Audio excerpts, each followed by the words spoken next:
Hello, neighbors.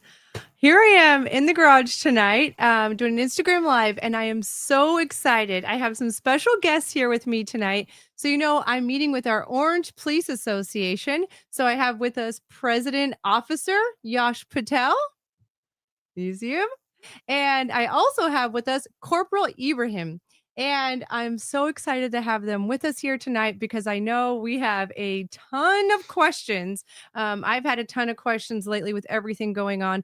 And sometimes it's hard for me to get answers as well. And you guys are so great about asking me questions all the time. And I want to get answers to all of it for us. So, what does our police department look like since Measure Z didn't pass? I know we've seen an increase in a lot of different crimes in Orange, as well as our transient population. And so we're going to get into it, all of it. So I have a list of all of the questions that you guys sent me, as well as some of my own. And yeah, I just want to say thank you guys so much for being here tonight. Of course. Oh, thank you very much for having us. So we're excited. So I know there's going to be a lot of you on here because this is important. This is really important for our city. And the number one thing that we've had in all of the strategic planning meetings and everything that happens at the city, everyone's number one concern is always public safety, of course. So are you guys ready to get right into it? Or should I ask you guys maybe a little bit about your history with the Orange Police Department so you guys can get to know some of our officers? So why don't we start? So Officer Patel here, you guys have heard me talk about him a lot because in 2023, he actually gave out the highest number of DUIs in the state of California, right? It's crazy. So proud of that. So how many DUIs did you give out? It was 320. 320 DUIs in Orange. And Corporal, why don't you tell us a little bit about you as well? Yeah, so I've been with the Orange Police Department approximately 5 years. Currently a field training officer and a corporal on patrol. Oh, wow. Okay. Awesome. Okay, I'm going to get right into it because we have a ton of questions to get through.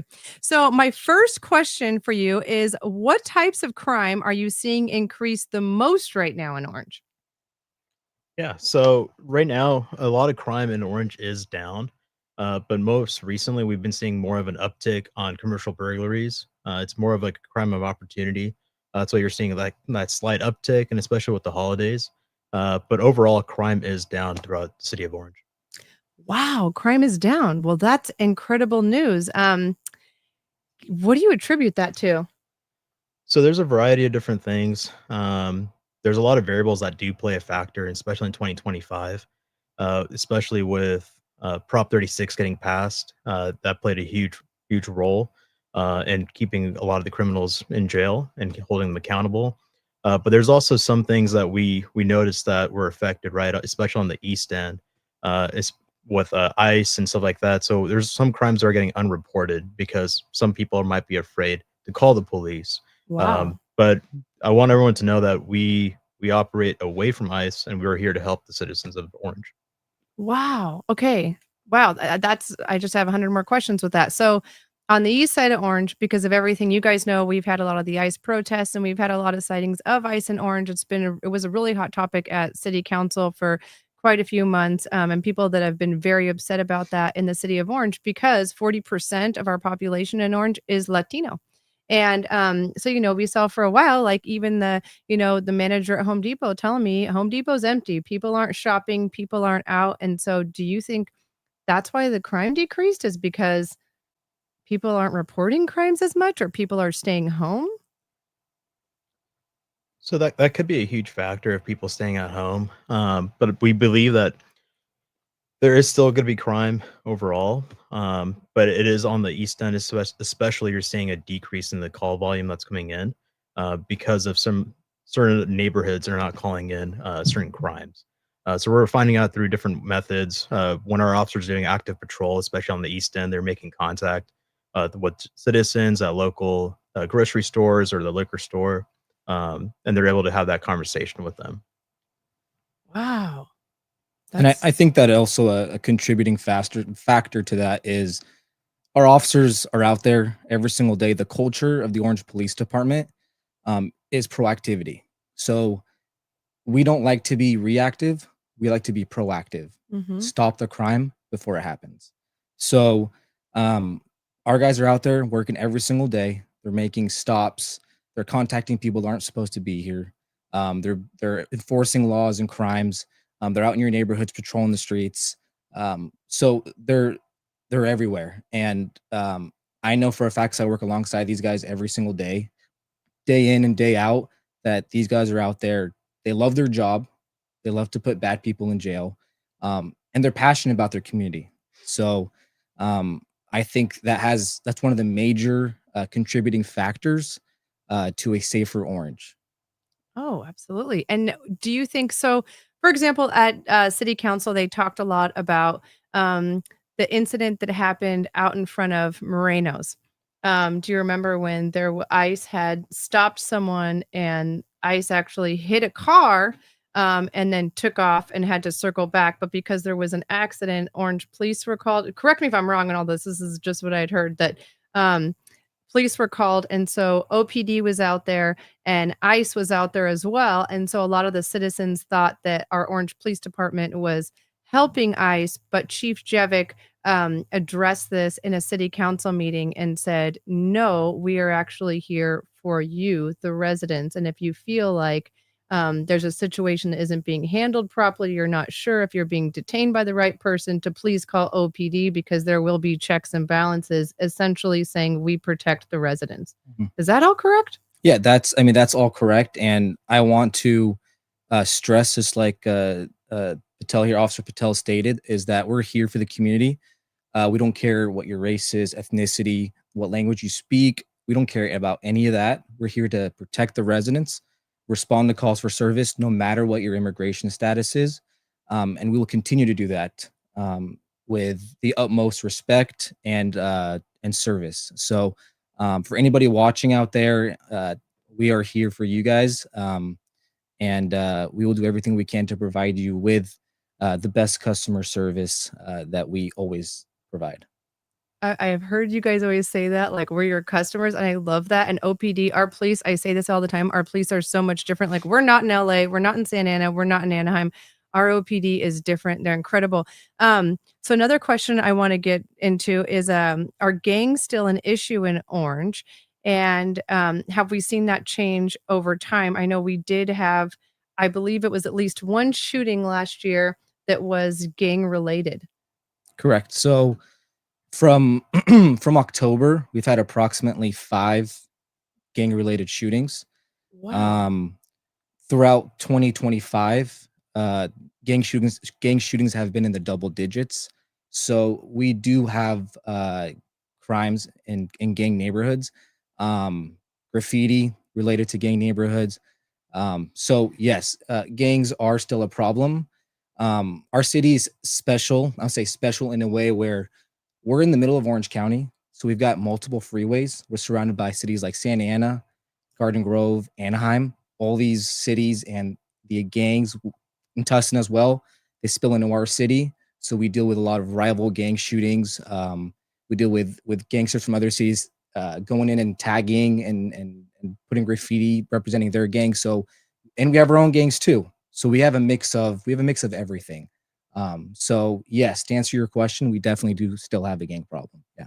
Oh, that's awful. I'm getting a lot of messages also from a neighbor over on Collins behind the Albertsons area. She sent me photos of her neighborhood where there was graffiti all over the sidewalks, the brick walls, the sides of the houses. It was absolutely awful. What do you recommend when someone has graffiti like that? How can they report it? What should they do about it? Does the city clean it up? What do we do when that happens? Yeah. So if they see individuals tagging, obviously give us a call. Sometimes we get calls where the calling party calls OPD and they've observed the crime 5 minutes after it's happened, and then they give us a call. And by the time we get there, they're gone. So if you see it happening, call us right away. That's number one. Number two, if you come out and you see tagging or new tagging that you haven't seen before, also give us a call. We'll come out there, either a police service officer or a police officer will come out and take a report and go through their investigative process. We also have online reporting, and also we do have a graffiti hotline that we can utilize. So there's many options that our citizens can utilize.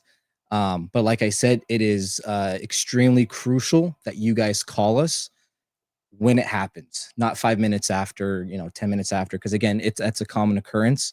But call us the moment you witness it, and we'll get out there as fast as we can to apprehend the suspect and hopefully take this person to jail. So those are some of the things I recommend. Awesome. And in order to have the graffiti cleaned up, I've heard this spoken about at city council. Code enforcement was talking about if it's on private property, we need the owner's permission to clean it up, but the city will come and pay to clean up that graffiti with the owner's permission. And that usually happens within 24 to 48 hours. So I'll be honest with you. I don't know the answer. I don't know if that's the case, but like I said, the city does in some way or form help out with graffiti removal.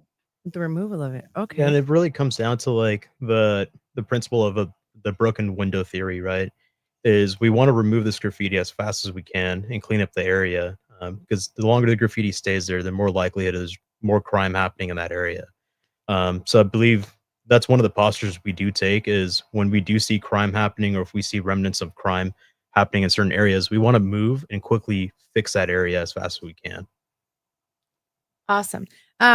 Okay, next question. So, well, actually on that note, so do we have with OPD, do we have a gang task force? We have a group of officers or sergeants that are dedicated to dealing with all of these gangs? We do. And we'll touch on it. I know we'll probably touch on it later. Yeah. But we do have a gang unit. It's made up of rotator positions as well as full-time detective positions. Extremely crucial to our department. These guys have all the knowledge about the gangs, what the tagging means. They go out there and make enforcements in gang neighborhoods. They're proactive. They seize firearms, narcotics, probation, people on probation, people violate probation. So they're out there the whole time. But again, with our current staffing levels, we have to prioritize patrol. So special assignments like our gang unit will see a reduction of rotators, of officers, because they will have to come out to patrol and handle those calls for service, because that is our priority. So with that, if that does happen, and it's already happening with other special assignments, including our gang unit, we will see an increase of gang violence, just like last week, and more tagging. So it all goes together, it works together. So yes, we do have a gang task force, but like I said, unfortunately, with our current staffing levels, that's going to the amount of people available for that task force is going to decrease because we have to fill patrol. I know. So let's get into this. I see a lot of questions. You guys have a lot, and I would definitely want to make sure that we're getting to some of these. People are asking, how many homicides did we have last year in 2025? Do you guys happen to know? I don't know. Offhand, no. Offhand, we don't. We do the so Chief Jevick will do the crime report in April, and they'll pull all that data so that we can see the difference between 24 and 25. So I really look forward to that every year because I want to know where we stand. Also, last week we had a shooting on Earlham. Can you tell us a little bit about that? Yeah. So we had we responded lights and sirens to the area of Earlham on the east end of our city. It was essentially a drive-by shooting, gang related. We had a total of 2 victims. One victim sustained injuries to his legs from bullet wounds. And we had another victim that luckily was not injured, but again was targeted. So the investigation is ongoing. The gang unit is involved. Detectives are involved. And everyone's working collaboratively in a collaborative effort to apprehend these individuals. So that was our most recent drive-by gang shooting. Okay, let's get into, so this time last year, I remember we have vacancies for 167 officers. Well, we had 167 officers this time last year.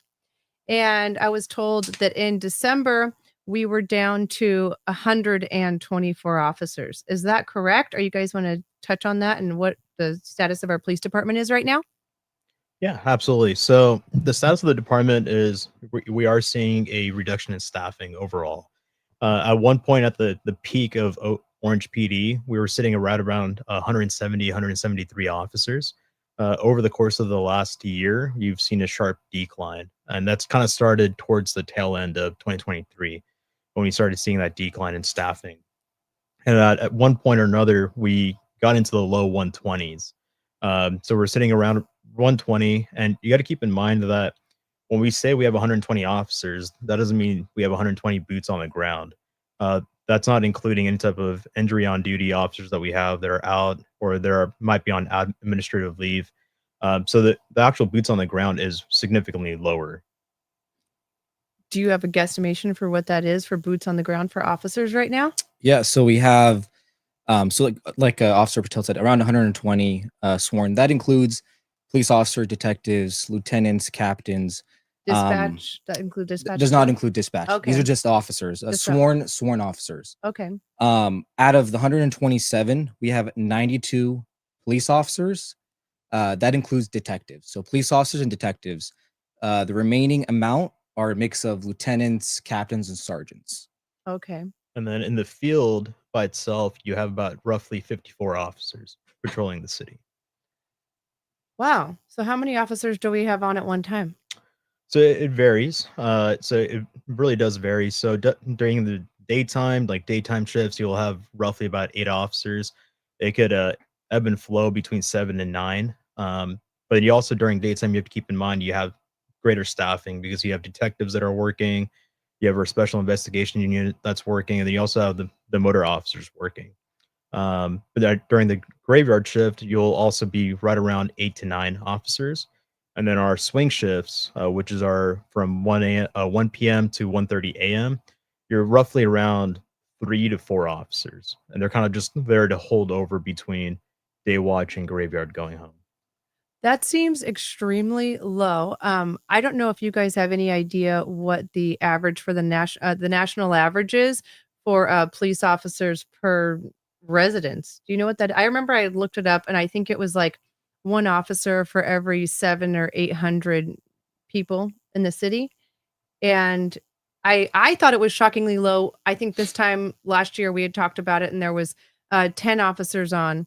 So there was I think we had one officer for every 1,500 people, but it sounds like now it's a lot worse than it was before. Yes, definitely a lot worse. And I want to make it very clear to the people watching. Yes, we have detectives. Yes, we have got motor officers to help out, but the officers that are responding to your calls are the 7 or 8 officers that were out in the field. So when you guys call into dispatch 911, any other call absent of a traffic collision, you have police officers, the 7 or 9 police officers are there available to respond. And again, that number ebbs and flows. So some days we're at 7, depending on staffing levels. Some days we're at 9. So you got to think about, we've got 3 areas in our city. We've got the north, the east, and the west. Each area, there's 3 for the west. Typically now with our staffing levels around 2 for the north, and the north, that's one of our biggest areas, and 2 for the east.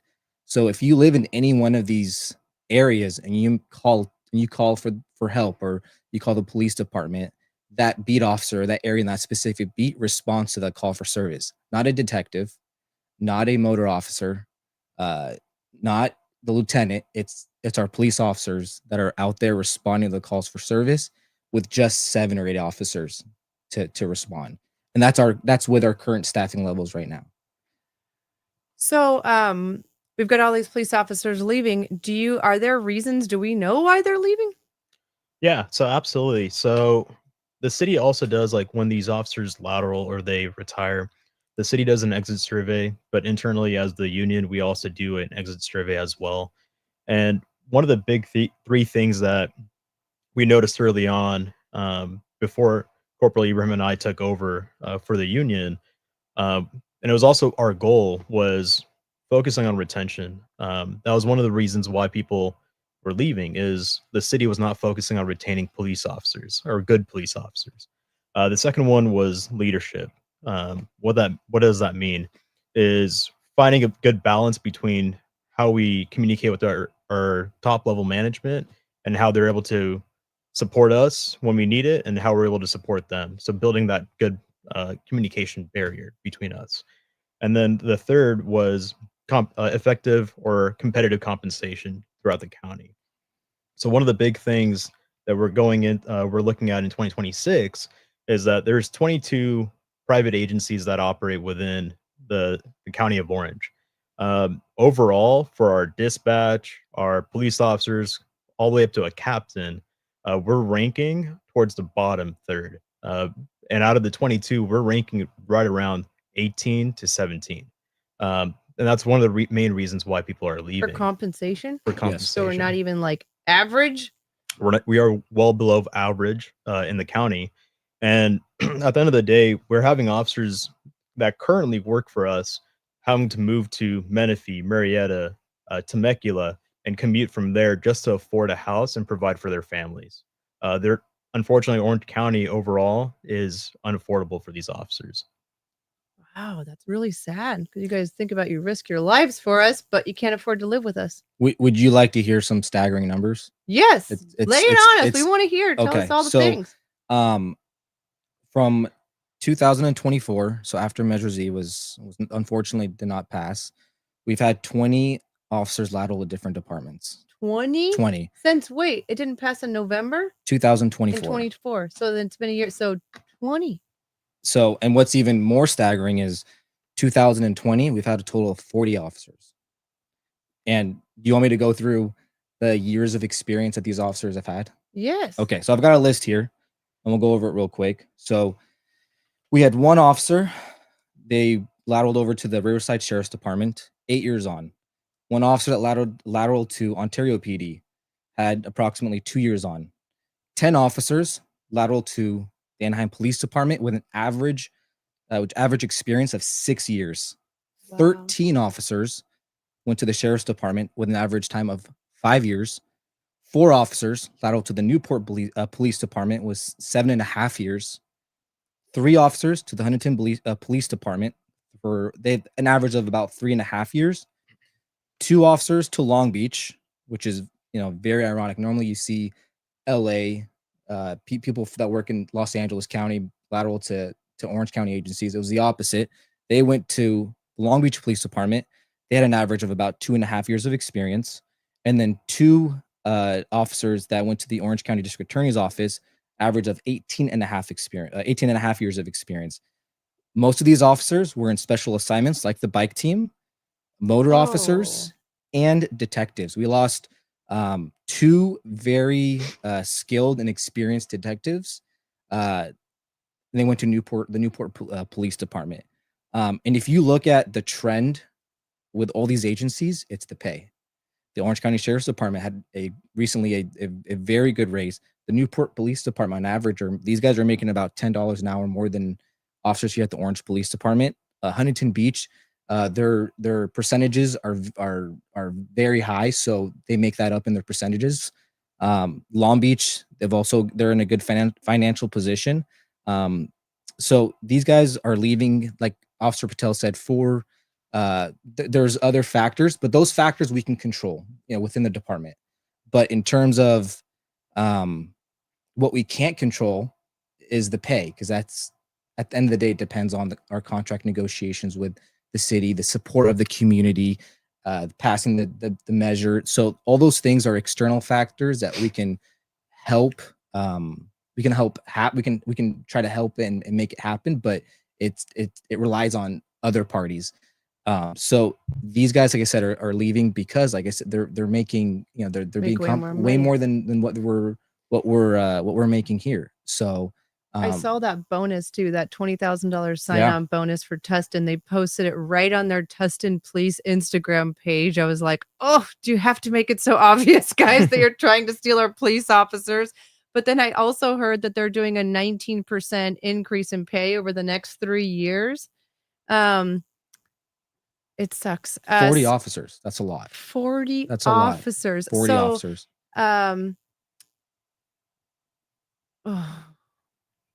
And Wow. you got to keep in mind that 40 officers sounds like a lot, but each of these officers had a specialty assignment within the city of Orange or within the police department. And the training that we put into these and the amount of investment that we put into each of these officers just to simply get them hired on, it's about $167,000 that we're investing.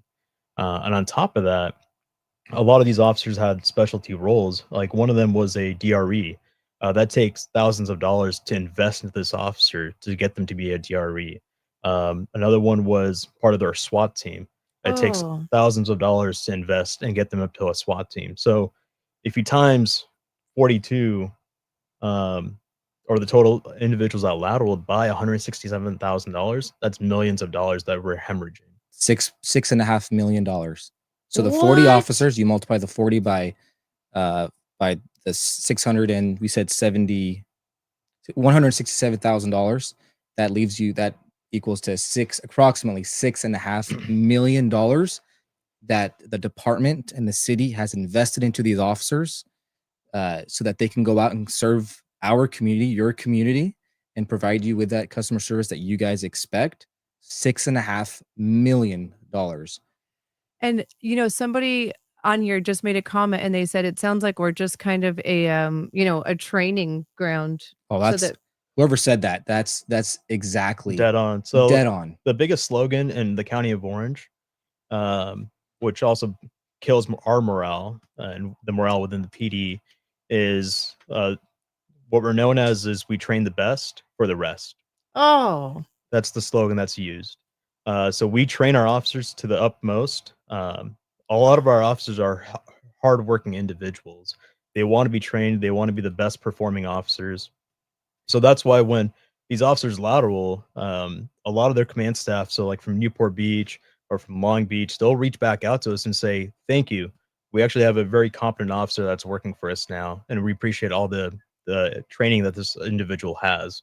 And it actually boosts the overall team at that new police department now. So it's one of the big things that does kill our morale with our officers that are here, because that is what we're known as, unfortunately. And you say were it right again, too, but yeah. Brandy. You said at the beginning, we're not Santa Ana, we're not Anaheim, we're not these other agencies. Okay, and I've been in law enforcement. I've worked in the law enforcement realm since 2016, and I can tell you 100% fact that we train our officers to not only meet the expectations of our community but exceed them. So we do investigations Mhm. for our citizens and for our communities. We put on a detective hat, we put on the police officer hat, the proactivity hat. We put on multiple hats throughout our shift. When these officers lateral, because it's what's expected here at the Orange Police Department. When these officers lateral and go to other agencies, they don't hold their officers to the standards that we hold our officers. They don't hold officers to the investigations and the depth of the investigations that our officers here do in Orange. So when they lateral from our department with all this training and the mentality and the culture and the desire for investigative work, and they go to a different agency like Anaheim, like Santa Ana, and some of the other agencies, they excel over there. And I mean, on the top of my head, I've got multiple examples of officers that were trained here, lateraled, and are now either in specialty assignments. They're part of some type of organization within the department, detectives. I mean, you name it, and it's because our reputation here in the city of Orange and the Orange Police Department is we maximize every single investigation and we maximize the calls for service that we go on. That's what we're trained to do. That's what our FTOs teach our trainees to do.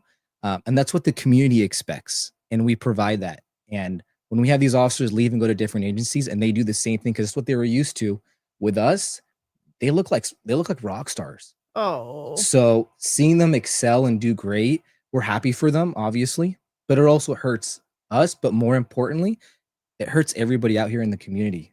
because we lose We great lose great guys. guys. Yeah, the overall you lose not only great individuals, but going over all the experience and the years on. Sure, it's not an extensive amount of years, but just with an average of 6 years or 7 years, those officers are making contacts. They're going to the liquor stores. They're going to the grocery stores. They're contacting residents at their home, and they're making those good contacts. They're supposed to last for that officer's career, but now they're having to unfortunately lateral. So now a new officer's coming in, and they might not have that same type of bond with that community or with that individual. So the service level does kind of decrease in that sense and has to restart. Another question that just came to mind, are you guys, because we have so few officers, are you guys putting in a lot of overtime right now to compensate for the lack of officers? We have to. We have to. Well, think It about that, how crazy that what a waste of money that is too for us. If you think about we don't have enough officers, our officers are leaving, we're having to pay the officers that we do have overtime. You guys are having to spend more time away from your families. I mean, that must be really hard on you guys, but then also hard on our city budget that we're having to do that. Yeah, I mean, like I said, we run with sometimes 7 to 9 officers. Of course, we do our best to put out overtime, but yeah, we have to pick up the overtime, not just for the calls for service and for the community, but also for the safety of my partners, of the other officers that are out there working hard and running into danger. We need each other. So um we can't go lower than that. We just can't. It's not No, you viable. can't. So so yes, to answer your question, yes, we are working a lot of overtime. Um so it's not the most ideal situation. But again, to circle back, we wouldn't be in this position if it wasn't for, If your some of pay the was things. greater, it seems like it Exactly. would almost balance out and we'd be making more money if you were getting paid more. People wouldn't feel like they needed to leave and we wouldn't have to pay all this overtime. Another thing, okay, I see Uncle Daddy on here. He's asking me a lot of times. I see you over there. He's saying, Brandy, what are you going to do to generate revenue and make council better? It's not Amazon. Ask Gillenhammer. And I've seen you ask a few times. And believe you me, I will answer all of those questions for you. But I want to make sure that I keep it about our OPD right now because I got a million questions to get through. But I have a lot of ideas about that. And we know I've been following this for a long time now, and there are a few things that really make me upset about things like this. Like when I think about Chapman University and all these other different nonprofits that are not contributing to our public safety like they should be, and it's a drain on the city, and it's put back on the residents. And so, yeah, it's really unfortunate. But I won't. I don't want to get into all that because you guys know I won't go on an hour-long tangent about that right now. Um, Okay, so another question that I get all the time or that I've been hearing a lot lately is that you guys know I had the guy that was trying to smash my windows at the store the other night and then was throwing glass bottles at cars in the circle. It took a long time for you guys to get there that night, and I was pretty upset. And I'm chasing this guy down the street trying to figure out where he's going because he's trying to smash the windows at the Elks and Renatas and the library. And it took from the time that I finally found you guys, it was probably about 10 minutes and the guy was gone because my husband was yelling at me, telling me I'm not Batman and apparently I can't chase criminals. Um, so one, the response times in the circle, but also when you guys got there, you didn't recognize the guy. And usually, I don't think he was homeless. I think he was probably on drugs. Contra did end up getting their windows smashed, as well as LCB Tracker, and the Elks recently had their windows smashed lately, and then I believe the Ramen Place also had their windows smashed, all within the last like few weeks. Um, and so something that I'm continually being told is that we have a lot of unhoused people recently, or an influx in them, and they're not necessarily our unhoused people that our heart team knows, and that you guys normally know them by name and who they are. But we're seeing an influx in that. And one, is that true? And two, where are they coming from?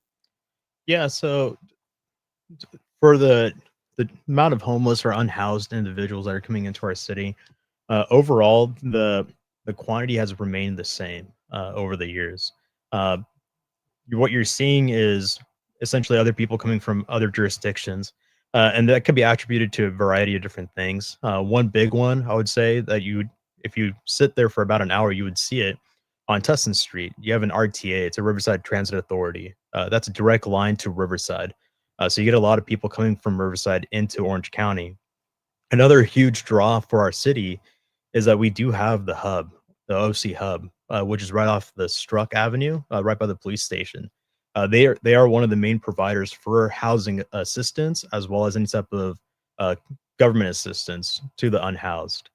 So that does play a huge factor. And then on top of that, you have to keep in mind that we have three major hospitals, one being a trauma center in the city of Orange with UCI, St. Joe's, and Chalk Hospital.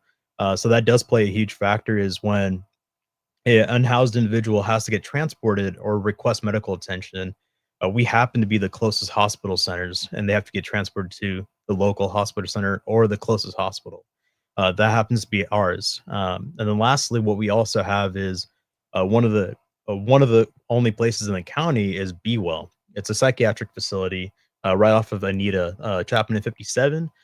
They offer psychiatric help also as a sober living facility as well. So this is a huge draw for a lot of unhoused individuals. So you might see a slight uptick, but overall, the numbers show that it's basically been steady over the last 3 to 4 years. Okay. And so, and I remember it being reported before that we had roughly about 130 unhoused individuals in Orange. Does that sound close to accurate? That'd be a good question for our homeless outreach team. Mhm. I'm not familiar with the exact numbers. Okay. And are there any so are we missing any resources in Orange? Is there something that we're not providing that we should be providing to help prevent some of this? Like I know in Hart Park, Hart Park is kind of a dangerous place. I've been told by some of the officers, stay at a Hart Park with your kids. And I've been told by people that live right near Hart Park that usually walk the park every day that they're seeing a lot more unhoused people there that they don't recognize. Um, is there something that we're not providing to them? Is there anything that we can do to help with this, in your opinion? We're doing everything we can as a city to accommodate for the unhoused individuals.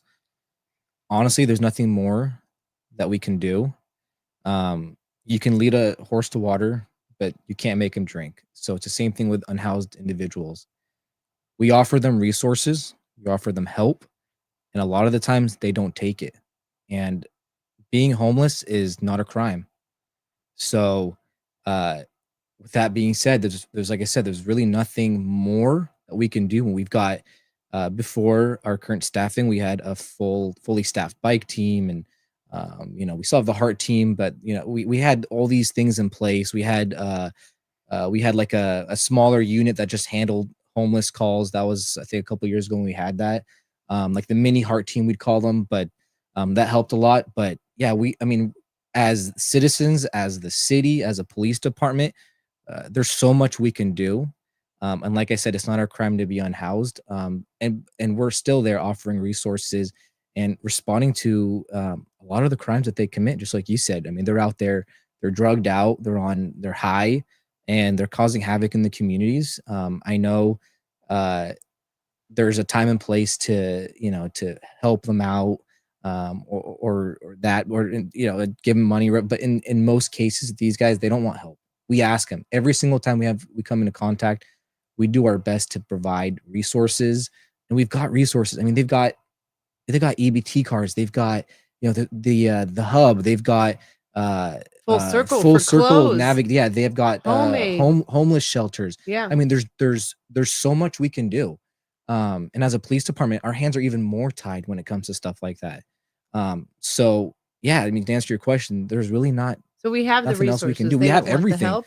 Yeah, we have a lot of resources. Yeah, and on top of that, like really, over the last year, our heart team has worked hard and actually sheltered about 200 individuals.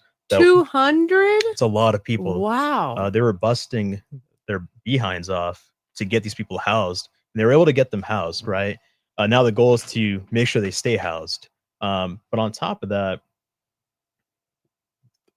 when it comes to resources, it really is maybe having more mental health assistance that can be provided to our heart team. Right now, they do have one, what we call them an HLO, that's a homeless liaison officer. They partner with our heart team and get these people housed, and they kind of are essentially like a caseworker for these individuals. They like to follow them along and track where they end up, essentially. So if we had more of those type of individuals or an HLO, that would be beneficial. But if you do have a homeless crime, or if you do see unhoused individuals at Hart Park or any of our parks, please give us a call, because just like Brandy said, if we don't recognize them, we want to make sure that we ID them or identify them. So in the future, if there is an issue or something like that, then we're able to at least verify who it was or kind of track down and investigate towards the suspect. I will say, and this may not be very PC, but I will say in my experience so far and having the squeeze, Actually, we just had our 9-month anniversary. I can't believe it's been 9 months already. I'm sure I am the number one calling person in the plaza, right? Because we can see everything from our shop. We're kind of really at ground zero there. And in my experience, I've dealt with a lot of violent people. I've had, people screaming at me in my car window while trying to park. Um, I've had the guy trying to smash the windows the other day. I've dealt with a lot of crazy stuff down there. And I've also had a lot of folks that were in the comments and questions asking, what does it look like? I mean, after hearing how many officers we have, this doesn't even seem possible. But it seems like because the Circle is the second largest sales tax generator in the city, um, and there is a lot of weird crime and stuff that goes on there that most people probably don't hear about. It seems like there should be a dedicated one. Our streets need to be clean, absolutely need to be clean. But we also should have 24-hour policing in that area, even if it was like a bicycle officer. With the amount of stuff that happens down there, I mean, I feel like I call probably once a week. I mean, we had the women, which I do want to say thank you to you guys out there because of that video and us catching those women that were stealing in our store. Those women were regulars in the Circle, and it was a whole family of them, and they were doing it with their children. And so, because of that video, and then KTLA putting it on the news, it really, was a bright light on these types of people that are doing this, like a crime ring in our cities. And I don't know about you guys, I have not seen any of them out there. And since all of this happened, I think that in itself is a win. That's a victory, right? And since I started the app for all the merchants for us to connect in real time with each other, we've had, I think, in the last probably 6 months, maybe about 5 months. 5 months ago I started it, but we've had 14 or 15 instances where people were stealing, and thank you to you guys. We've caught 12 or 13 of those 15 instances from people stealing in the Circle, which is really insane because I know if you call Anaheim PD, like the one girl that had stolen from Noname Vintage, she was also stealing the Amazon packages off of people's doorsteps. I had all of you guys were sending me videos. She was stealing all over Anaheim, Fountain Valley, Orange, and Anaheim didn't care.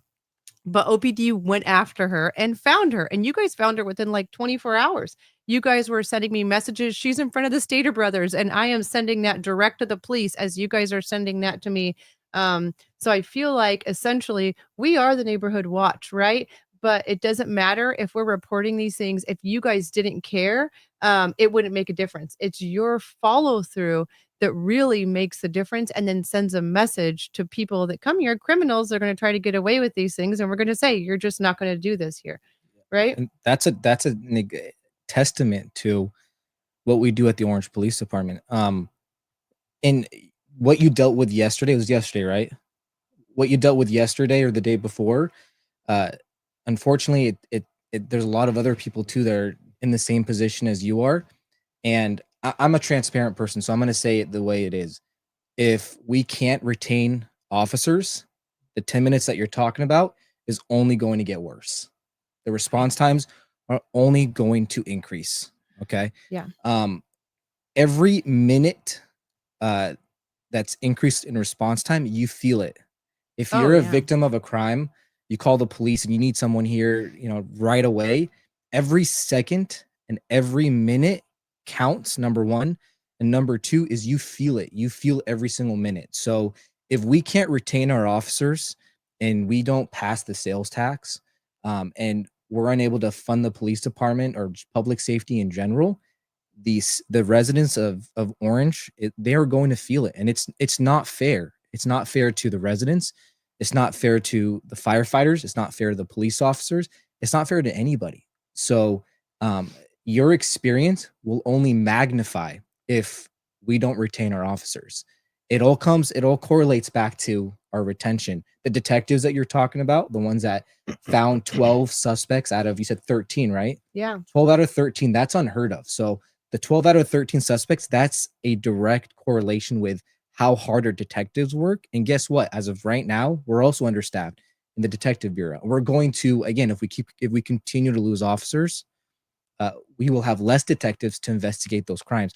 And I can promise the citizens of Orange that if we have good leads, we've got good workup, we've done a good investigation, we've got fingerprints, the DNA, whatever the case may be, if we have good leads, we will do everything possible to investigate it. But it's all dependent on staffing levels, and the amount of detectives that we have. We have less detectives, a higher workload. The turnaround time is going to be a lot longer.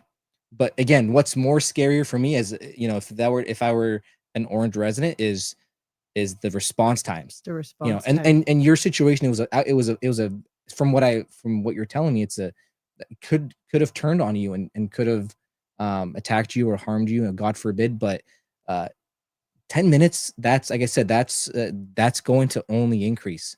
And I promise you that too, is if we can respond to a call like that, we will. But I know for a fact that staffing levels contribute to these response times, and they're directly correlated with it. That's exactly what he said. As soon as he showed up, he's like, "I'm so sorry, Brandy. I was here. I needed to wait for backup," because the guy was violent. And it wasn't just violent towards me. I was staying back away from him, but he was in front of the Citibank, going to the trash can, grabbing glass bottles, which what glass bottles are doing in there? I have no idea where people are getting glass bottles from, but he was taking glass bottles and chucking them at cars in the circle. And there, it's 6:00, right? It's like, it's, it's the evening time. It's not even late at night. And there are families walking right by him with strollers. And what was really odd to me is, I know you hear OPD preach this all the time. I say it all the time. If you see something, say something, right? But you have all these people around this guy that's clearly going crazy. And it's like, we're just so accustomed to, like, oh, the police aren't going to do anything. There's no point in me calling. And everybody's just, kind of, oh, look the other way, push my stroller over here and just try to steer clear. But nobody's calling the police. Yeah. Right. Yeah. And he was running in the circle with the cars, but I mean, he was crazy. It was really nuts. I had a friend call me. So you guys didn't get him. We lost him. Then at 11:30 that night, my friend just happened to be driving through the circle and sent me a text. Hey, what did the guy look like that tried to throw something at the shop earlier? Did he have glasses? I said, yeah, he did. And he's like, he's outside of your shop right now. He's kicking the wall with bare feet at 11:30 at night. Right. So, Yeah. Of course, I'm calling OPD again. I'm out in my car, headed out there, because I don't want our store to get smashed. But you guys were there right away. Yeah, it all depends on, like I said, what's going on in the city. Yeah. And I can speak on both of us and all the officers that are working. It's frustrating when we call it, when the city kind of blows up, and when we refer to that, we refer to just calls coming in. And our dispatch, they broadcast it over the radio. So let's say all of our officers on different calls, handling different calls. We don't have officers that are available to respond to calls. Dispatch will start broadcasting on our radio, holding a suspicious subject, trying to pull on door handles, holding a battery that just occurred, and it continues. And we're listening to this, and we signed up to be that guardian for victims and help the people that can't help themselves. That's what we do this job for. We're passionate about that. So when we hear all these calls holding and these people getting victimized, and we can't do anything about it because we're busy with other calls that we're attending to, it's frustrating. And that affects the citizens, and it affects our morale too, because again, I don't want to say we feel worthless, but we feel like we're not doing our jobs to the best that we can, or the best best of our ability. So it's frustrating and there's an element to this of the stress as well when you're hearing all these calls coming in that are holding, and the board is stacking up, the screen is stacking up, and you can't respond to them. You feel helpless. So I know some officers, like I said, that are so passionate about getting these calls that they'll sometimes leave the call and dispatch themselves, putting themselves at risk to take care of that calls for service and going by themselves. So like I said, it's frustrating. It's definitely it kills morale for the officers, and it also directly affects our citizens. Yeah, and like the other thing is, like, our dispatch does a tremendous job in bringing in all these calls that are coming in, because sometimes, like Officer or Corporal Ibrahim said, is that they sometimes blow up. It blows up. There's just multiple calls coming in. You could even hear it when they're dispatching. You could hear the phone ringing in the background. But they have a tough job where they have to prioritize which calls our officers are going to go to first. So in certain cases where if there's a life or death situation, that's going to be a priority one where officers are going to go lights and sirens to that call. And some calls require more than 2 officers to respond. So you're going to deplete resources rather quickly. And then sometimes once the scene stabilizes, you'll see officers break off and start self-assigning or talking to their partners saying, hey, let's go clear this call. Let's go contact these individuals. But one thing that's very important is even when there's more calls coming in or a lot of calls coming in, our officers are not skipping steps. They're still doing the full investigation and continuing to provide that customer service to each individual that calls the police and making sure that our victims are taken care of. You guys, okay, so I've got to say this. So we got to talk about this budget, which this might upset a lot of people actually, but I watched city council meetings like a hawk and talked with all of our city leaders when all of this was happening. I followed every single bit of it with Measure Z. How frustrating that was to watch the city hire a consultant to come up with a strategic plan, have the guy come to the city council meeting and say, tell the city council, if you try to pass a sales tax measure at 0.5%, it will likely fail. It's more likely to pass at 0.75%, but your best chances are to put a 1% on the ballot. And the 1% should go to public safety. Then you saw our city council go back and forth for 6 months about it.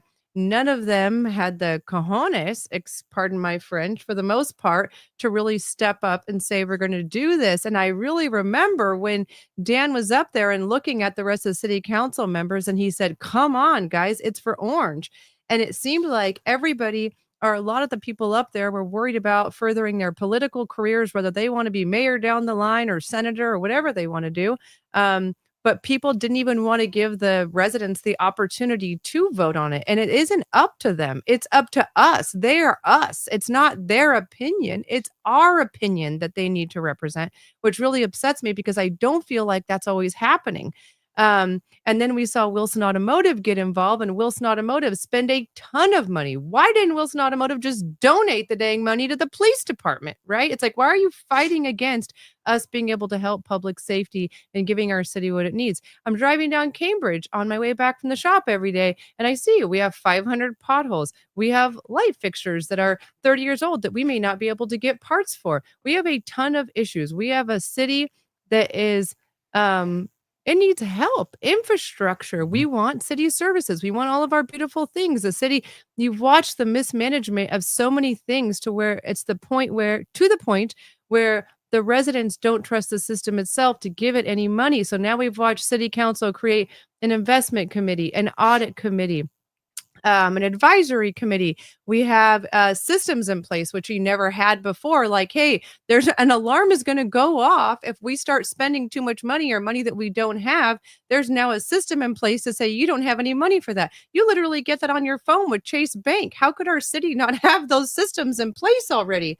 Right? It's like we've just been living in the Stone Age. So I have a lot of hope for our new city manager, but more importantly, what I'm wondering is what is this year? What is 2026 going to look like for us this year and what we're going to do? And I really hope I don't want to spend, another 100 hours of my life in city council chambers and watch the city council go back and forth and him and haw with each other of, well, I'm not voting for a tax. Well, I'm not going to put it on the ballot. Like, I've spent so much of my life watching them go back and forth about that. And really, it's not their decision, right? Like, if the number one goal for a city of Orange is public safety, one, they need to go after Chapman. I watched them say in the middle of a city council meeting at 2 a.m. that they would not give Chapman a $99 student safety fee, right? That Chapman wasn't going to pay. The students were going to pay it. Like, we need a plan. Where are we headed? We're looking to our city leaders to do this for us. And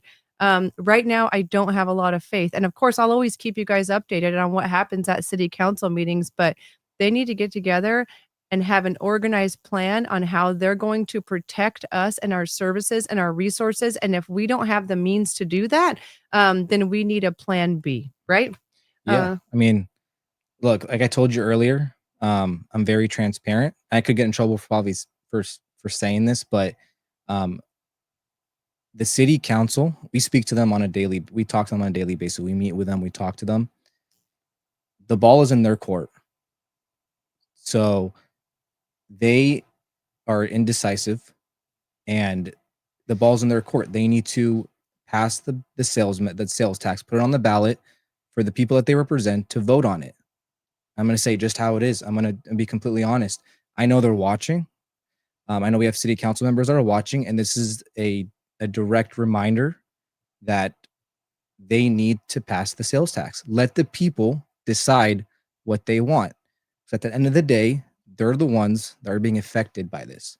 Yeah. Everything revolves around public safety, property values, cost of living, your happiness, Your quality of the life quality in of the life city of is Orange.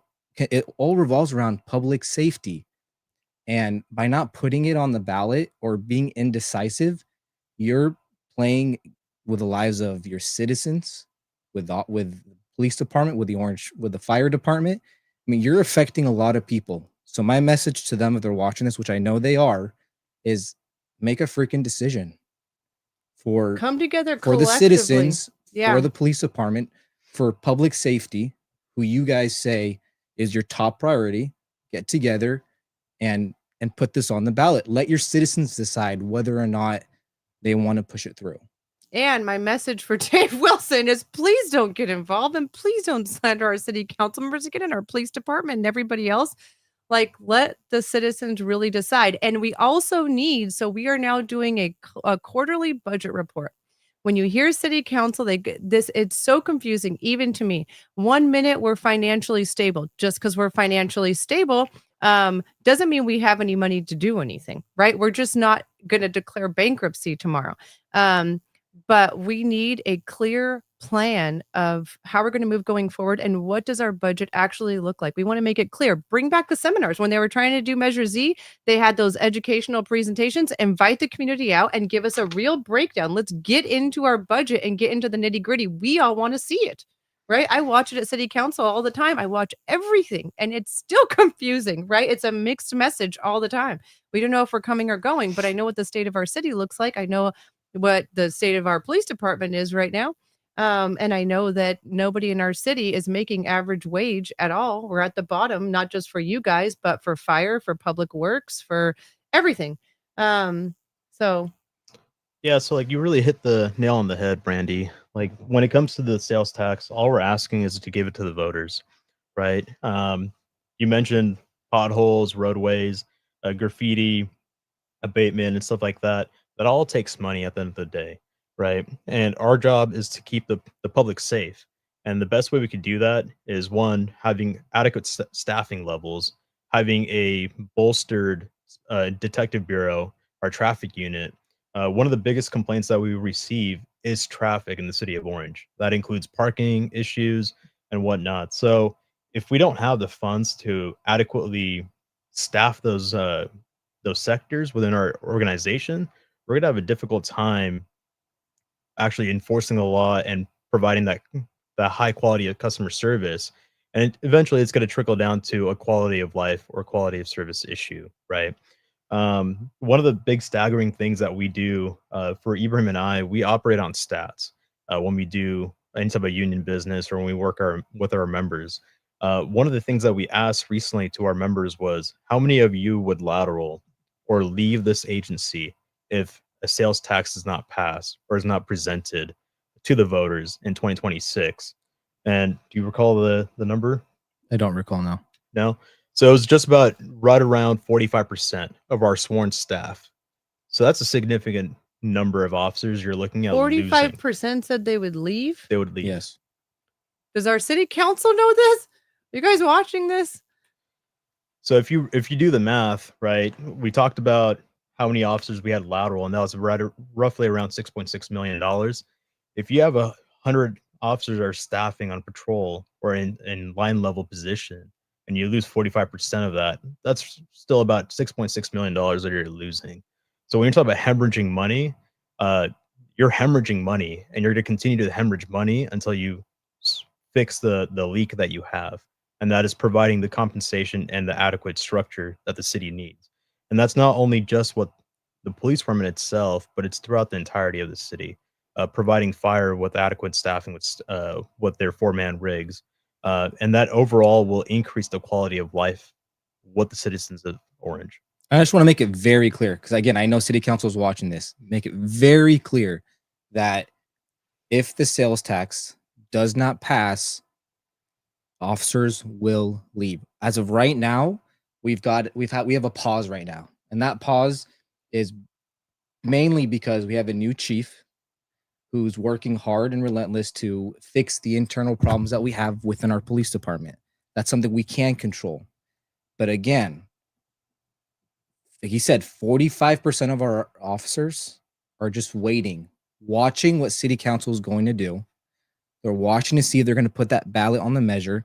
We hear it, and I'm not joking. We hear it day in and day out. Officers asking us, "Hey, what's going on with the sales tax? Hey, what are you guys doing to help pass the sales tax? What is the city council doing?" Or, "Hey, I just watched the city council meeting." They watch it, by the way. They watch it, and hey, like this is it doesn't seem like they're on board. So they're watching every single step that the city council members are making. And if you guys can't make a decision, and we don't get this sales tax passed, we are going to have more officers leave, much more officers leave. And like I said, we operate on stats. 45%, that's an astronomical number. So I want to make it very clear for every single city council member watching, for everybody watching, the residents, for everyone that's tuned in, this needs to go on the ballot and put it in the hands of our residents who are the most affected by this. I want to address a couple of things everyone's saying. So there's some important things on here. We've got one. So in regards to the fire department, it says contract with Orange County Fire Authority and give the cops give the money the city would, or the money that they would save from switching to OCFA. So I've had a lot of conversations about this, including with our new city manager, Jared Hildenbrand. And he said he would never switch to OCFA. City of Irvine, I've heard, is actually trying to get away from OCFA because it's extremely costly. So when you sign on, of course you have a discounted rate, but then those costs greatly escalate. They own your fire stations, I believe, as well. So that's something that we would absolutely never want to do. And when a firefighter shows up at my house, I want to know who that firefighter is and see that he's invested in Orange. We are so privileged to be able to have our own Orange Fire Department. Another thing, another question on here, a lot about economic development. I spoke with our city manager about that as well. We have so many exciting things coming down the pipeline that I can't even tell you guys about. But I promise you that they are diligently working on that. The problem is it cannot happen fast enough. So they're even changing things within, the building department and planning department, as far as being able to greenlight some of these projects. It will take 5 to 10 years. We want these huge businesses to come into Orange. It will take a long time still, just with them having to build everything out. Restaurants now, you can go and they will streamline the process for you to get your alcohol license, which, in the past, it's been difficult to get an alcohol license in Orange and it's been very expensive. A lot of people feel like we have too many bars already. That's why we have so many DUIs and other issues. But we've streamlined that process now so that restaurants, even if they just were able to have beer and wine before, they can now get their alcohol license. So they're hoping that will also attract businesses to Orange. We are rolling out the red carpet for businesses to come to Orange. We are changing the old Orange way where it was extremely difficult to do business here. They've changed DRC, so the Design Review Committee. Historically, businesses would say, we don't want to come to Orange. You have 2 planning commissions. We have to go through DRC and then we have to go through planning. So DRC now will be focusing on our historic district, but they will not be, they won't have to go through DRC if it's a regular business and it's not on a historic property. So we're doing things as fast as we can, but all of these things, it's going to take 5 years for us to have these big businesses in Orange. And what does the state of our city look like until that happens? I also saw in here that somebody said that there were a bunch of other cities that had put sales tax measures on the ballot. And they all passed, but ours. But what was also interesting about that is that they passed a 1% in Buena Park, even though Buena Park has Knott's Berry Farm. You'd think they'd be doing great. But they passed a 1% in Buena Park, and Dave Wilson also owns car dealerships there, and he didn't fight it, but he did fight it in Orange. So that was very unfortunate, and he spent a lot of money to do that and still didn't pass by only 400 votes. But I don't know. We'll see what happens. I'm excited to see what happens. I'm nervous to see what happens, but 2026 is going to be a very busy year, especially for me too, because I'll be running for city council and fighting for all of this for all of us, because this is what matters most and is most important to me in this city. I started this because of crime in my neighborhood. And I have babies, so I will always fight for public safety. Let's see. Okay, I'm going to answer some more of your questions on here. Let's see. Everybody's asking, is it a Costco? Is it a Costco? I can't say a word, right? A person in my word, I'm sworn to secrecy, so I can't say, but as soon as I can say what's coming, you guys will know. And it's a lot of things that we're all going to be really excited about. It's just going to take time. Council is 5 years behind. Our city council is 20 years behind. The city of Orange is 20 years behind. When you look at all the things that we do not have in place, that we should have always had in place, it's astonishing. And the other thing I will say, that if we do put a sales tax measure on the ballot, that sales tax measure needs to come with an oversight committee, right? We need to have residents and people involved. We need full transparency. We need to know absolutely where that money is going. Okay, let's see. What else? I'm going to answer some more of your guys' questions on here to make sure that we're hearing everyone. I know we're covering a lot of stuff here, and there are okay. So other questions I wanted to ask you guys. Are there certain areas in the city that are more dangerous than others? So not necessarily, right? One of our more active areas tends to be our west end of the city because you have a lot of infrastructure out there. You have a lot of businesses like the outlets of Orange. So you do have more tendencies of running into transients and more higher crimes, or more priority crimes happening on the west end of the city. But that's not to say that the north end of the city does not have crime, right? One recent trend that we did see spike towards especially the holiday season on the north end of the city is in the residential tracts. There's a lot of residential burglaries. Oh, So you do see a spike like that happening. And that's not uncommon, right? It's Anaheim Hills has similar residential burglaries, and it's targeted by specific crews because of the green belts that are there. So it's some stuff like that you are seeing, and then on the east end, you do see some of that type of residential burglaries, but you could also see a little bit slightly more gang violence. So I would say overall the city is pretty well divided. And each sector has their own type of calls they are responding to. interesting. Okay, I want to. I hear this all the time. Hand out tickets, right? Hand out parking tickets. That would solve the city's budget deficit issue.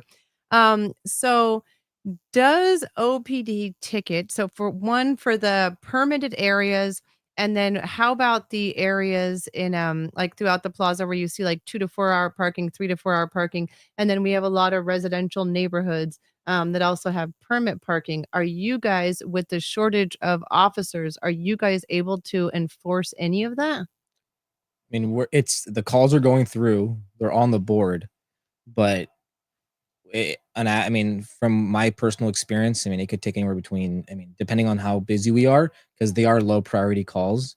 I mean, I've seen it hold for up to 2 hours, 3 hours. And that's just because I mean, like a graveyard shift at night. I mean, on a Saturday night or over the weekend or even during the week. I mean, we're responding to, I mean, parking, it's a nuisance for the community. But we get, like I said, we get a lot of calls that are incoming. We have to prioritize those calls. And those can hold for, 30 minutes to an hour to 2 hours. So they're there. We do respond to them. But again, it all depends on our how busy we are throughout the city and the calls for service that are coming in.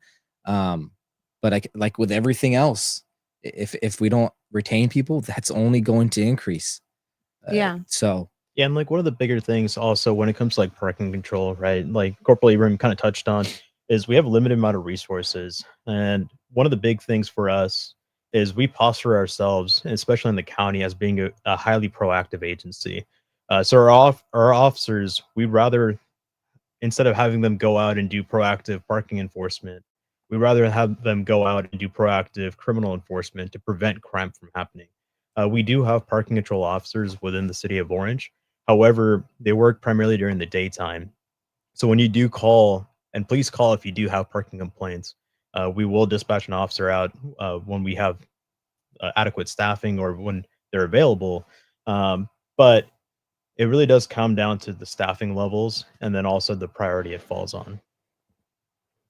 Another question on here. So code enforcement, a white car that follows a street sweeper is not possible for other things. So we actually hired that company to come out and do that because we could not retain people to do in parking enforcement. And so for a long time, that was the thing that I would hear all the time. And it was a big pain point for our mayor. I know he was say, I just want to see the street sweeper, have the ticket guy following the street sweeper. So we hired this third party company to do this. But the issue is, and I remember this company, I forget the name of the company that we hired, and I believe we have, they're running 5 routes a day. We have 5 of them. It took them a long time to get up and going. I think from the time that we hired them, it was like May, and then by the time they got going, it was December. It took a long time. And city council directed city staff and said, after we get, street sweeping under control, we would like to add more enforcement officers for the parking. And that's never happened. Right? Yeah, that's completely accurate. We have not Mhm. seen the other side of that is also we're not able to retain parking control officers. We do try to hire uh, a lot of parking control officers, right? But we do have to budget internally. And right now, the staffing or the shortage that we focus on is police officers. That's what the And when citizens you're require. 17 out of 22 agencies pay wise in the county, what is there to be expected? We're going to have a hard time retaining people. You're 17 out of 22 agencies Wow. for a city of our size as well, and the full service like you talked about that we provide, the fire department, the Orange Police Department, and the level of investigations, the customer service that we provide. We're in 17th place. Agencies that are higher paying than us, higher paying than us, they're doing less work. Their standard is a lot lower than what we have for our police department, and they're making exponentially amount more. So 17, let that Aren't ring. we the 6th largest city city in the Correct. county? Yep. Wow. 149,000 residents, approximately 27 square miles, a sphere of influence of 50 square 27 miles. square miles. Correct. Okay, another person saying on here, we need fewer permit-only streets away from the circle. I understand by the circle with the amount of businesses, but in residential areas, people should not be punished for not owning a home. Okay, this is a crazy thing going on in the state of California. I don't know if you guys have been following this, but it's SB 9 and SB 79. So with SB 9 being passed, which I'm really nervous about the house across the street from me. I wanted to buy it for my Nana. I begged my mom. I said, let's buy this house for Nana. She can live across the street from me because I was so worried an investor was going to buy this house. So with SB 9, you can knock down a house, you can parcel out the land, and they could build, depending on the square footage of the land, you could build 4 houses on that one lot. And the state of California does not require parking. So what happens is in Orange, especially because we have Chapman, you have these investors coming in, buying a house even, and subdividing the rooms. We've all seen this, subdividing, a house and creating 10 mini apartments within one house. And the next thing you know, you've got 10 cars in a neighborhood.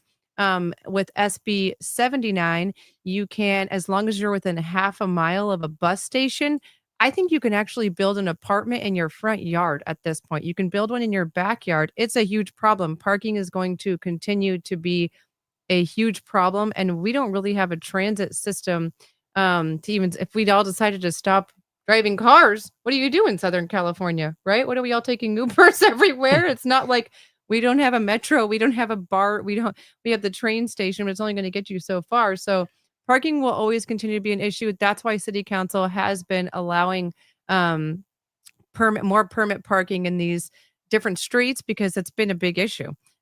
people that own their homes or don't own their homes. Nobody has a place to park, but these investors keep building and building in these areas where they can't support that many people. Anyway, I know that's a long-winded answer that has nothing to do with police, but that's the answer to your question. So actually, on that topic, it's this one senator. Actually, his name is Scott Wiener. Of course, it is. Up in San Francisco, and he's the one that is pushing all this stuff. Newsom signing it all, but none of this is low-income housing. I will say it's all just housing. So it's all a lot of investment properties that are all really going to affect us. So we'll just continue to see that get worse, unfortunately. Um, anyway, okay, OCTA buses. Okay, let's see. Anyway, okay, so you guys have answered so many of my questions that I'd had on here already. One thing I want to ask you guys, is there anything we can do besides the sales tax? Is there anything that we can do now to support you? I think that one of the reasons why I chose this agency is because the city of Orange and the residents of Orange were known for supporting their police department. God honest truth, I could have picked other agencies. I chose this agency because I had someone tell me, an officer tell me, hey, yeah, this is a great city to work for because the residents of Orange support the police department. Oh, that's awesome. You guys, the residents, for everyone watching, you guys don't understand how that impacts our officers. It allows us to do our jobs. It allows us to make this community safer. And it's all because of your support. So all that we ask is for your continuous support through these times, through the climate revolving around law enforcement, through the sales tax. And when you see an officer out in the street, you know, it takes a couple seconds to go up and say, hey, I appreciate what you guys do. It means a lot to us. But this city, like I said, is still known for supporting their police department. That in itself is a advertising tool, and it makes people want to work for the Orange Police Department. So a lot of these guys that lateraled from LA agencies, or they've asked us, they ask me, hey, should I work for the Orange Police Department? Yes, because the residents, they support our police department, and that means more than means more than you guys understand. So your support and your continuous support is really all that we ask for in these challenging times, and the challenging times that we're going through as a public safety unit, OFD, and the Orange Police Department. So Orange, like I said, let's continue that and still make Orange, the Orange residents, the reputation of supporting their police department, because it's well known throughout the county. I talked to other officers from different departments throughout Orange County, and they say, yeah, but your citizens support you guys. Like, that's awesome. You go to Santa Ana Police, you go to Anaheim, you go to some of these other agencies, and I feel bad because every time I go out on patrol and I have people come up to say, hey, thank you for what you do. Or, you get to see the happiness on their faces. They're waving, the kids are waving. You're driving through the neighborhoods and there's a little kid, the mom is telling the kid, hey, wave at the police officer. So all these little things add up, and it makes us want to go out there and work even harder. It motivates us to go out there and work harder because we are passionate about protecting the people that we serve, and that supports us as well. So I would say the biggest thing is continue to support us. So that would be my biggest request, because like I said, I came and worked for this agency. And one of the biggest reasons, because at that time I didn't care about the money. I didn't care about anything. I cared about being a police officer serving my community. And when I found out that Orange supported the police department, that was it. I applied, and I'm honored now to be a police officer for the city of Orange. So, and that's, part of it was because of our community. So we're honored to have you. Thank you. We're both honored to work for this agency. So, yeah, just your continuous support through these times is what I ask. Yeah, truly. Like, at the end of the day, a lot of our officers, a simple thank you or God bless you goes a long way. A lot of our officers, they respond to horrific scenes and incidents. There was one officer, a very good example of this is an officer, while on training, he responded to the Tustin and Glassell traffic collision, where unfortunately there were some fatalities in that situation, right? that was a distraught officer, as you could imagine, being a young officer and having to see this scene, but still being able to work through it. A simple thank you or a simple God bless you, it goes a long way, and it kind of calms that officer down and lets them move on and kind of heal. Was that are you talking about on a was it on Tustin and Collins with the mom with the DUI driver? It was on Glasell and Taft into Oh, the Glasell and railroad Taft. crossing. Oh. That's the one where their skin melted into the. Oh God, don't tell us. Don't tell us. We don't want to know. Yeah.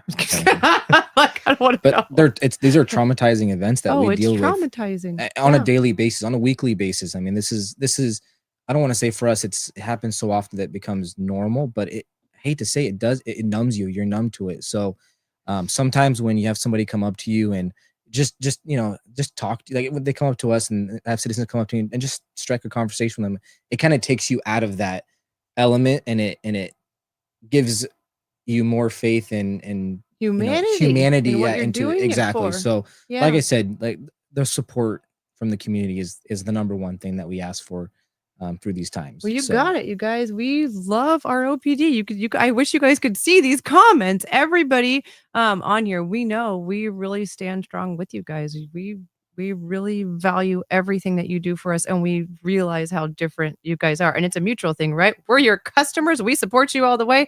Name another city where that happens. I can't name one. Okay, last question that I have, because I think this is important, because I get this, I get asked this all the time, is what can residents do to keep their neighborhoods safer? So I know, are we still doing neighborhood watches? That was a free thing that we were doing as a community outreach. I don't know if we still have folks in place for that, to be able to go out and do those for free, but that was extremely effective for me in my neighborhood when we had, 80 neighbors come out to the neighborhood watch. Before I started There's No Place Like Orange, the reason I started There's No Place Like Orange, but it helped me to get to know all of my neighbors, and we really keep an eye on us now, and we can definitely see a decrease in our neighborhood from crime because we watch each other. So is that something you guys are still doing? Yeah, absolutely. So we actually have a crime prevention unit, and their sole job is to actually engage with our communities and our residents and our businesses. So if you do reach out to our crime prevention unit, they'll actually send a officer out, and they would go over the entire property and go over the plans and give you recommendations on what security systems to install, what security agencies to contact, as well as surveillance cameras to install in your property, so that they go into a very in-depth look in your property. Another thing that we also recommend and ask essentially residents to reach out to their HOAs and then kind of implore is something called flock safety. It's basically camera systems that allow law enforcement officers to investigate crimes as they're developing and as they're happening.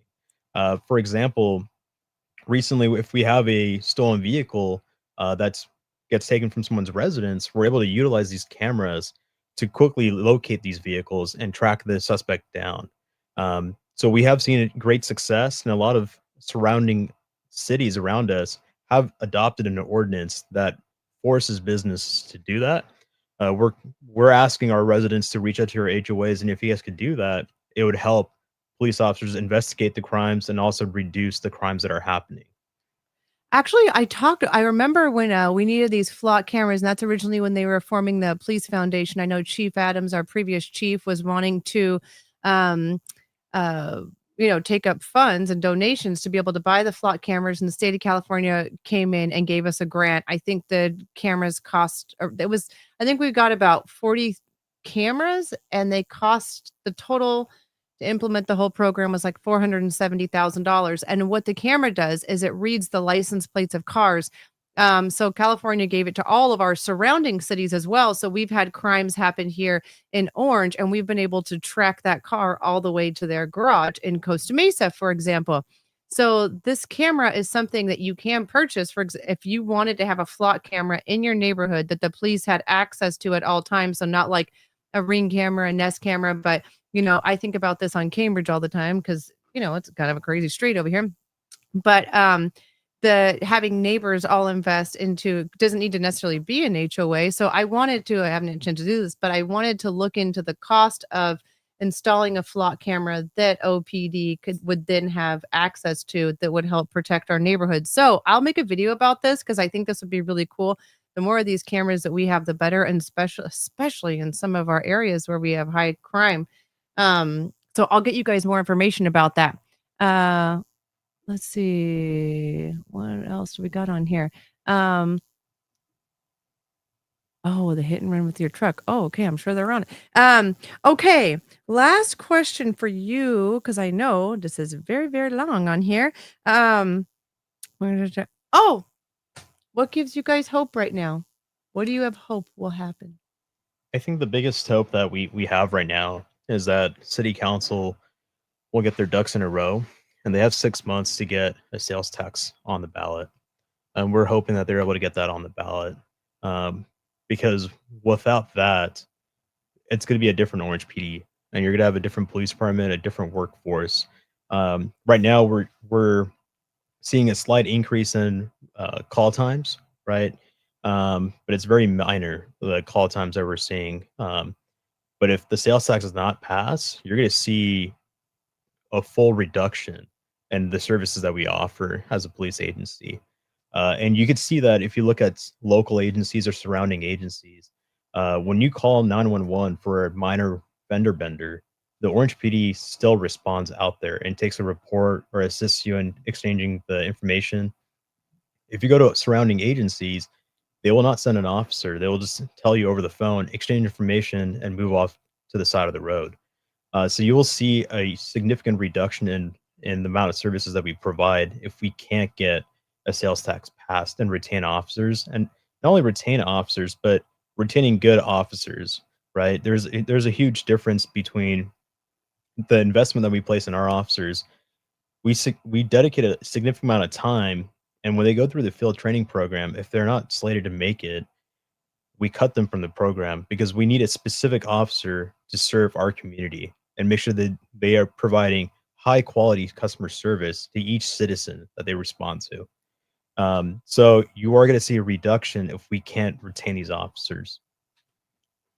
Well, thank you. Thank you, guys. And somebody on here is saying Brandy for city council. Thank you. I agree. I'm going to work hard to get up there. Pray for me, guys, because I know it's going to be a lot. I got a lot of work ahead of me, but I'm excited about it, and definitely no stranger to hard work. And what else do we got on here? Do you want to scroll up a little bit and just see what about heart attacks? That's a fire question. I think so many questions. If you guys have more questions that you need answers to, of course, I'm going to post this whole video so that we have this for you guys to go ahead and watch back. If you have any more questions, I'll put detailed information for a lot of things that we discuss, like the flock cameras, what to do if you see graffiti. I'll put that information in the comments. But I just want to say thank you guys so much for coming on here and for caring. And thank you guys so much for protecting us and hanging in there with the city of Orange and trying to do the right thing. And sorry, we don't pay you enough. sorry about that, guys. It's like I said, it's an honor to be here and be able to communicate with everybody and spread the message and give, I think, very productive insight on what's actually going on, so that the people and the citizens can see this is what's happening within the city of Orange, and this is and what could happen if a city council doesn't put this on the ballot. Because like I said, when you asked Officer Patel about his hope, my hope is I have faith in the citizens of our community that they will pass it and that they'll vote for it. But again, that's not possible without the city council putting on the ballot. So that's our hope. That's not just my hope. That's all the officers that are working on the streets right now, all the officers that are watching this, all the officers that are working for our police department, with 45% that we just talked about earlier. Their hope is if their faith in the citizens that they're going to pass this. We cannot do it without city council going on board and pushing this through. So I'm not the only person clinching onto this hope, but the 127 officers that are out there, our dispatchers, our civilian staff, they're all watching, and they're also clinched onto this hope that we are going to get the sales tax passed. But we can't do it without the citizens, which I have faith in, and more importantly, the city council. If they don't put on the ballot, you're going to see a reduction in services and an orange that you've never seen before. Yeah. Aye. Okay. Yeah, we need to help each other. I agree. Anyway, guys, I'm gonna go ahead and let these guys get. This is their off time, so I'm gonna let them get home. But thank you guys so much for tuning in, and yeah, see you guys all around the town. Thank you guys so much. Thank you. Have a Thank you good so night. much.